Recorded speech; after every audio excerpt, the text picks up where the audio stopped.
Hello, welcome to Aircraft Maintenance Practices Lecture, Unit 12, Flexible Hose.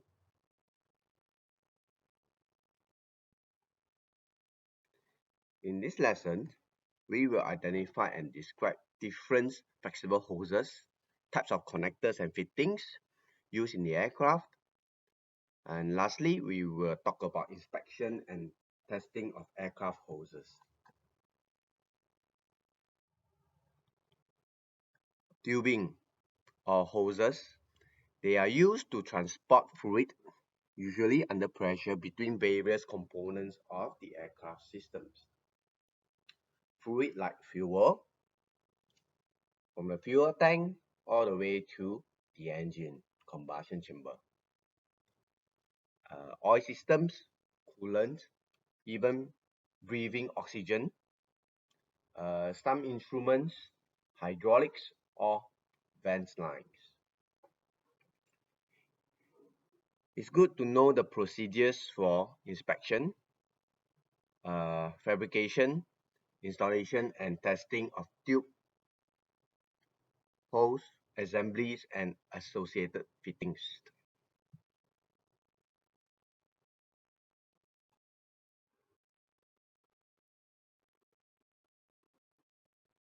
So in this lesson, we will talk about the application, classification and specification of hoses, maintenance practices, common maintenance practices, inspecting flexible hose, installation practices, test, and lastly, typical failure on aircraft hoses.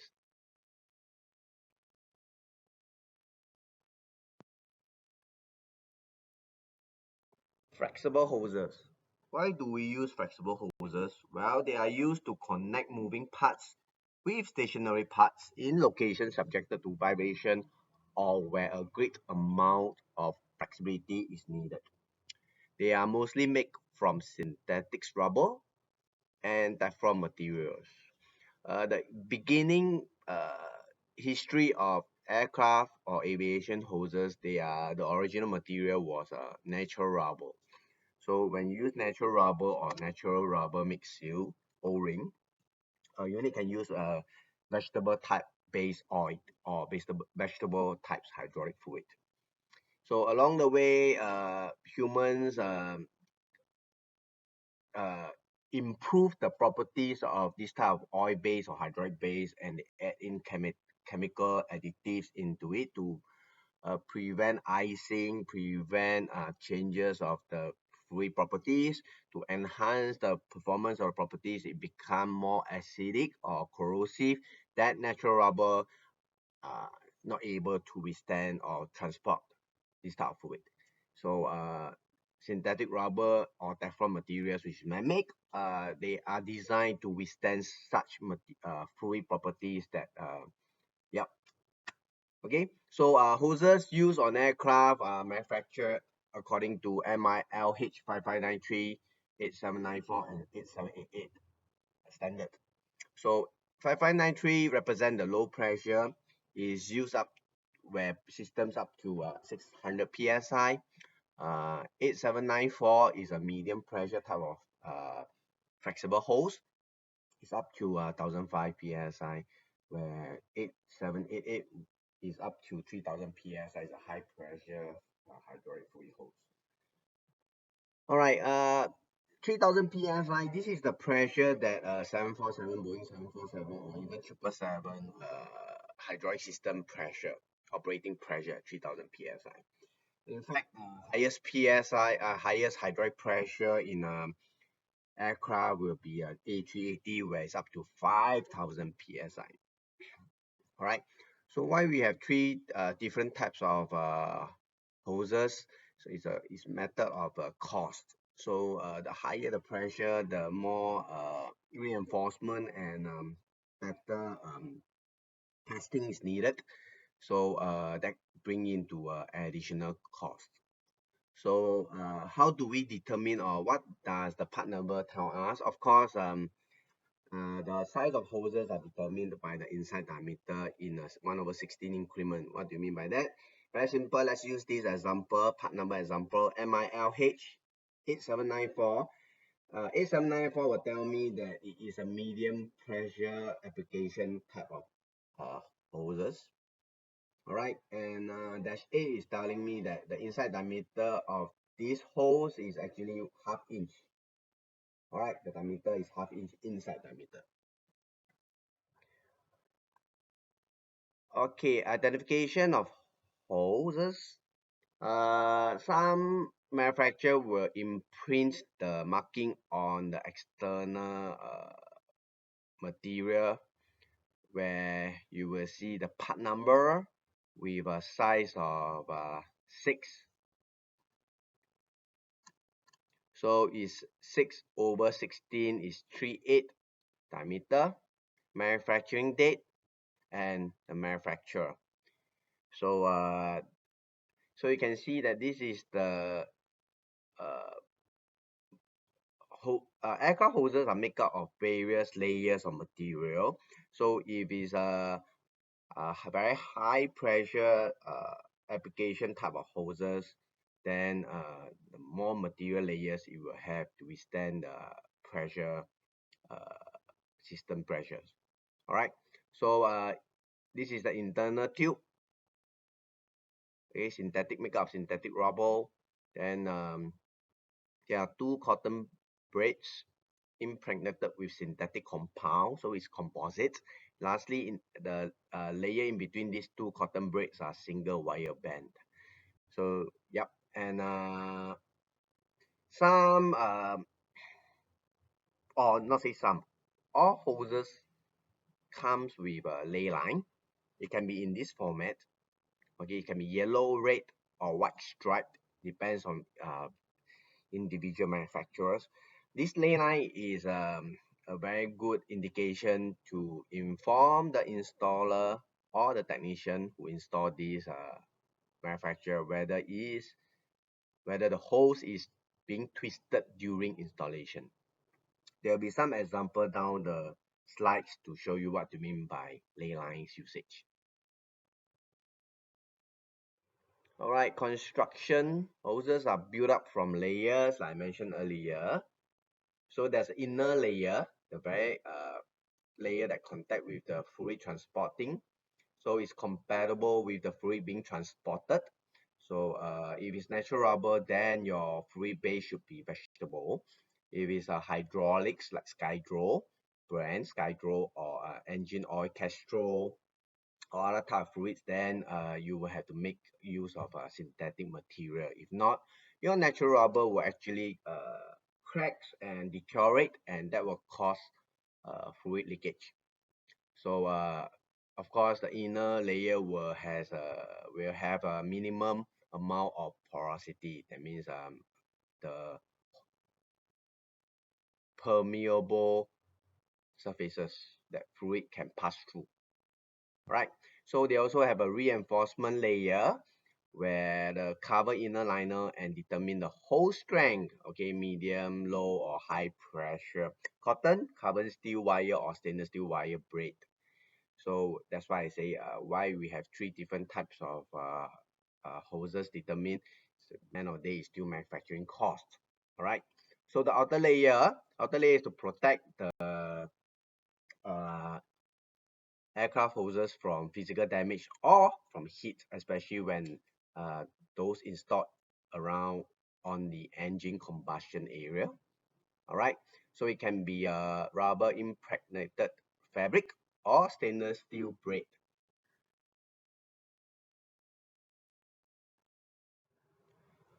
All right, so we have talked about the main material of the hoses built up by layers. Then we will talk about the end fitting. The end fittings will allow the aircraft maintenance crew or the designer manufacturer to install the hoses based on the needs. So there are 2 types of install end fitting. One is reusable end fitting. It means that you can remove and replace the middle material. The other one is switch on end fitting, and most of the time this is use and throw. Uh, in aviation standard, I mentioned any repair that carry out required paperwork. That means you must have the documentation to state that the steps to carry out the repair. And you must have a test station to test the repair holes and make sure that there is up to certain pressure it can hold. So we can see that if you want to carry out repair, the amount of time and the amount of equipment you need to set up is very, very tedious. So most of the time, especially our MRO complex maintenance, repair, overhaul company, or the airline itself, they would prefer to order uh, from the available market or through the manufacturer of the aircraft hoses supplier and take 3 to 5 working days and install by ordering a new uh, aircraft hose, all right, from the supplier. Actually, the airlines and the maintenance repair overhaul companies, right, they get rid of a lot of paperwork, a lot of equipment setup. So you just purchase. It's the same thing like instead of you plant your own rice, all right, or your own vegetables, you just purchase off the market. Simple as that. And the supplier you purchase from is a approved supplier by the aviation authority or the manufacturer. That's simple as that. All right. So you can see that the end fitting can be a straight, angle, or 90-degree. So all these are installed, and this type of nut, the blue in color, or in this case, represent different material. Okay, aluminum or stainless steel, and this is called B nut. Okay, the term is coined by someone. So apparently, this is known as a B nut. So most of the time they will say rotate the B nut and hold uh, the other fitting. Okay, so when you want to tighten this B nut, you want to rotate this B nut, you have to make sure that you hold this fitting with another tooling open end. So you can have you need two open end wrench. One is to hold the hose fitting, the other one is the B nut. If you don't use the um, open end to hold this fitting nut, then you actually twist the hoses or the hose you're installing. So I mentioned earlier, the manufacturing standard will call for a proof pressure test, 1.5 times the working pressure.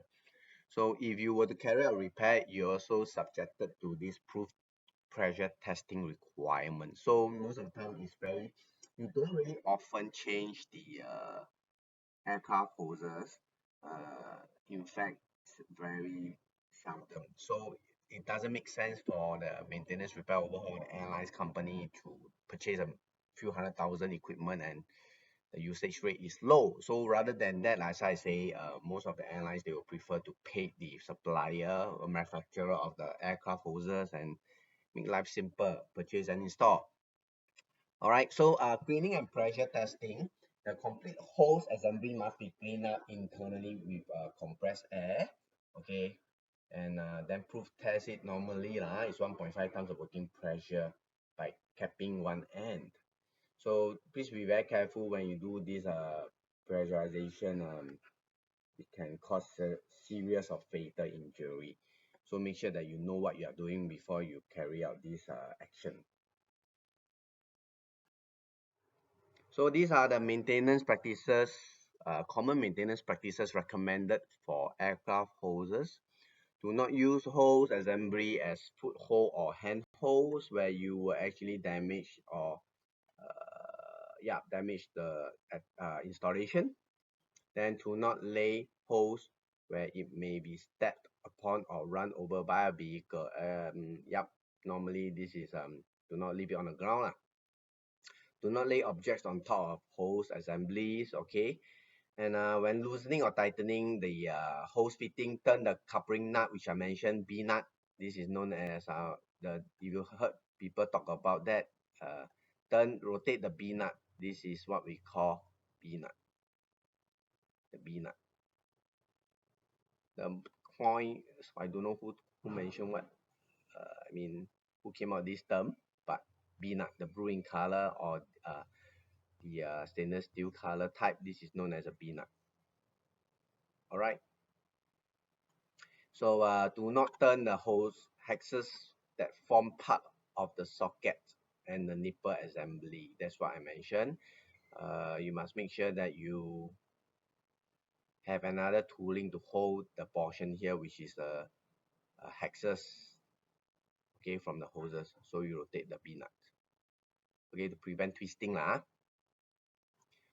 Hold the fitting to which the hose assemblies is to be connected to prevent it from turning. All right, that's what I mentioned. And using an open end wrench of the correct size. All right.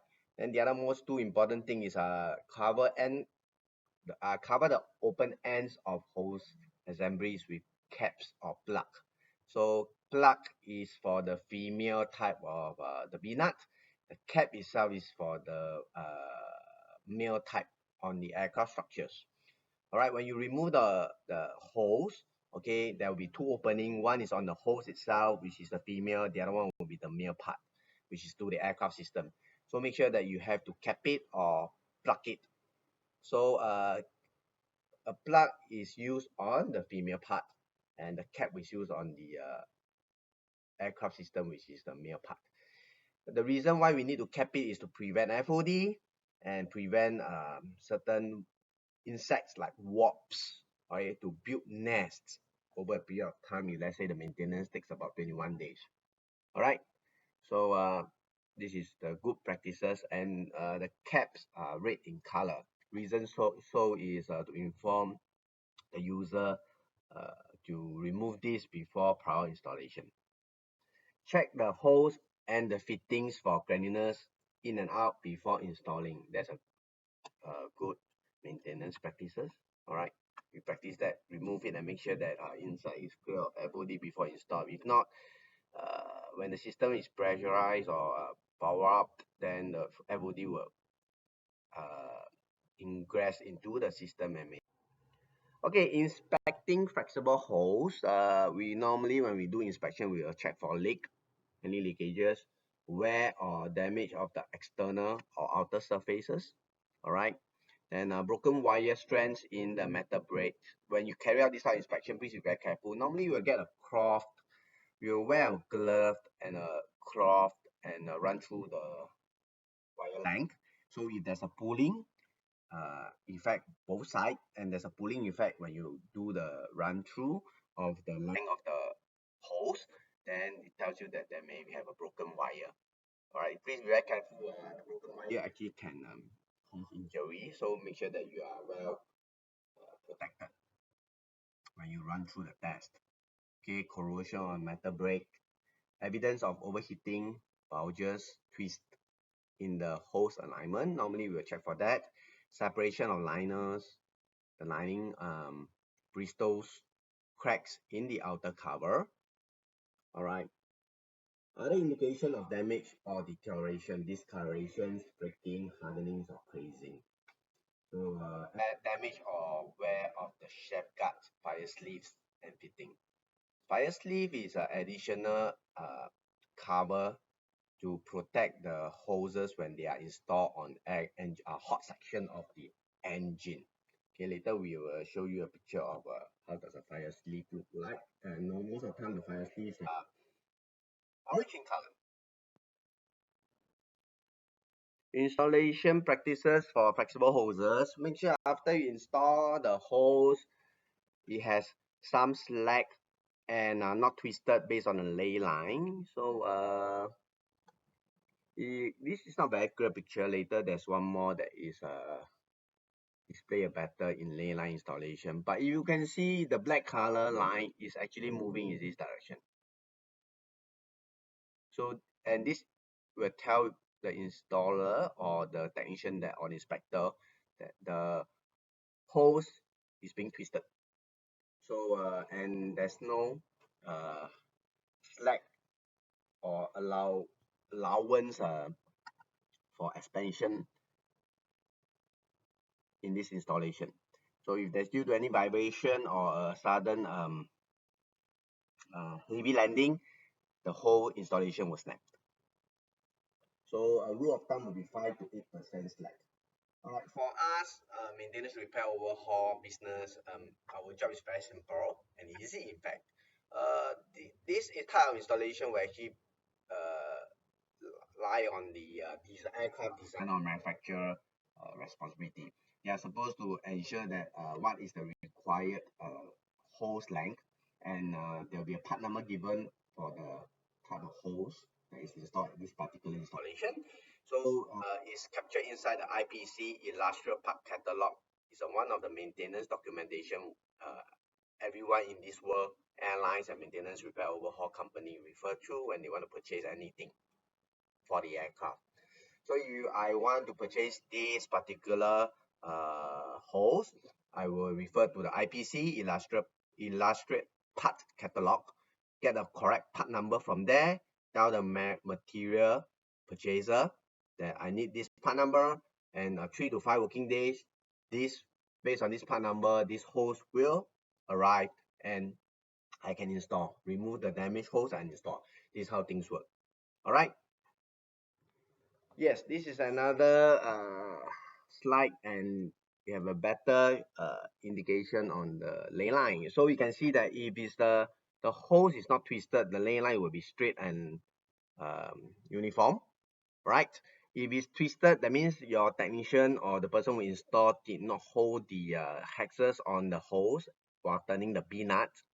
Then you will have this twisting indication of the ley line. So the white, yellow or red ley line, and it's very obvious. So this is to capture the type of wrong installation before the aircraft is being released. We will actually have to rectify this wrong installation and make sure that it's not twisted. So it's a good practice, and I think a good indication.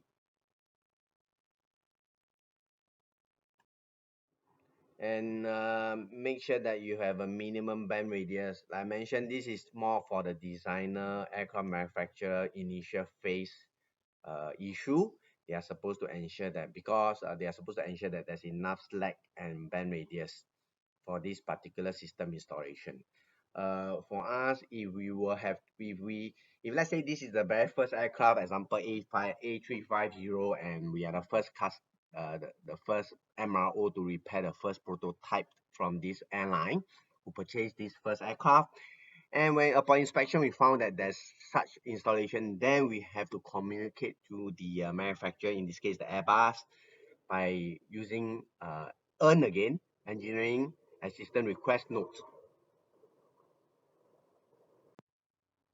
So through the earn, we will communicate to the manufacturer and inform them that such thing, the installation method is not correct, and they will have to come up a recommended repair method and or a new hoses, okay, a new aircraft hose, and for us to install to make sure that the installation is correct. So if let's say, assuming this is a correct method length, and there's some defect on the hose, we will want to use IPC again and get the correct part number, okay, order from there and remove the old damaged hose and install a new one. So we just need to observe that there's a minimum bend radius recommended in this manual. Of course, again, I say this is more for the initial design part. They have to capture that if the actuator is moving, a movable actuator in this case, then make sure that they cater for the sufficient slack. All right, so our job is again very simple: IPC and install. Okay, replace and the damaged hose.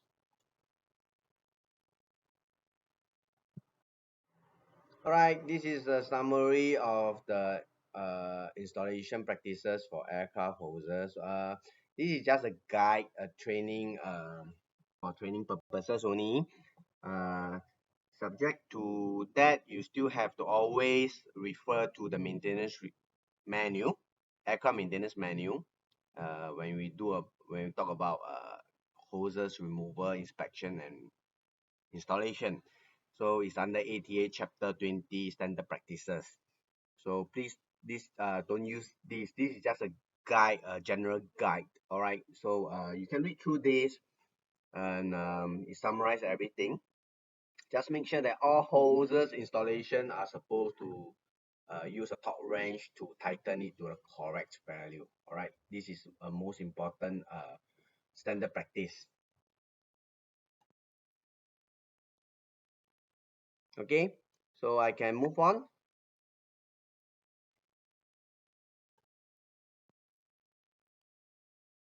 Greening after testing, as previous slide we have talked about it. We are supposed to use green dry air, and or we use a white spirit or carbon tetrachloride to clean to flush the internal of the hose and dry with green dry air. Then again, I would suggest that take this as general common practices. We always still have to refer to, I mentioned earlier, aircraft maintenance, various aircraft maintenance manual. This is given by the aircraft manufacturer. ATA Chapter 20 Standard Practices to check how do you clean and what kind of solvent should you use. So for this, we just take it as training purposes, a generic usage. But then again, subject to individual aircraft maintenance practices. Okay, so at the end of the hose must be sealed with suitable blanks. Okay, caps or plug. So after you always, this is a good practice throughout for all aircraft types. All components that you remove must make sure that you seal it with suitable blanks or put it inside a plastic container or plastic bags. So this is to prevent FOD buildup, ingestion, or possible insects building their nest. Okay. Failure of aircraft hoses are mainly caused by improper assembly, chafing, and heat damage.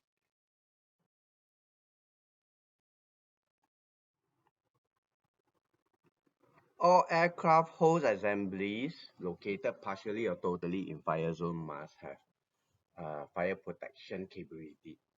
So, most of the time, fire zones are found in the engine, core of the engine, okay, external core of the engine, and where combustion and exhaust part, or even APU, auxiliary power unit zone. All right. So this is a place where fire will occur because of there are possible fuel oil within the systems. Okay, so the aircraft hose assemblies that are installed at these zones must come with a fire sleeve as shown here. So there are various fire sleeve design. This is a picture that shows a hose that come without a fire sleeve, and this only comes with external metal braiding. So make sure that your fire sleeve, as shown here in orange in color, runs all the way through to the texas of the hose assembly, all the way until the P nut, so to offer adequate protection from possible fire. Okay, so there are various type of color design, but most of the time we call known as orange in color. It's very bright and eye-catching. Improper assembly failure. So this picture illustrates that the fire sleeve is too short, you can see, and it's not entirely all the way to the B nut, so the end of the socket should not be exposed. So most of the time if such occurrence happened, we will discard this hose and demand a new one. Same thing goes to the nut and nipple assembly. You can see there's a gap here as compared to the top picture. So most of the time we will not install this hose. We will discard the old hose and chafing is actually causing of rubbing action on adjacent structure It can be on the aircraft structure or to piping, tubing. So if you do not rectify this kind of shaft issue due to vibration, prolonged chafing will result in this kind of damage, and subsequently the metal blades will actually being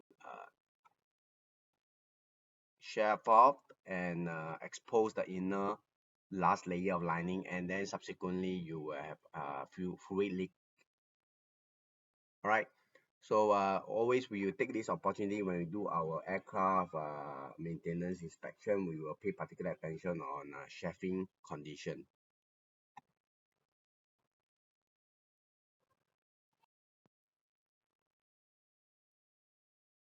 Heat damage failure. So this is another possible failure on that aircraft hose assemblies. So at the point of contact where the hose liner will overheat and become brittle. So most of the time we will ensure that the hose assembly does not come to contact with any hot surfaces. I put it in that way. We'll use clamps or brackets to ensure that the hose is supported and does not lean onto the engine structure, especially the hot surfaces. All right, thank you for your attention. We have come to the end of Unit 12 lecture. So you can actually go and attempt your graded quiz. Good luck.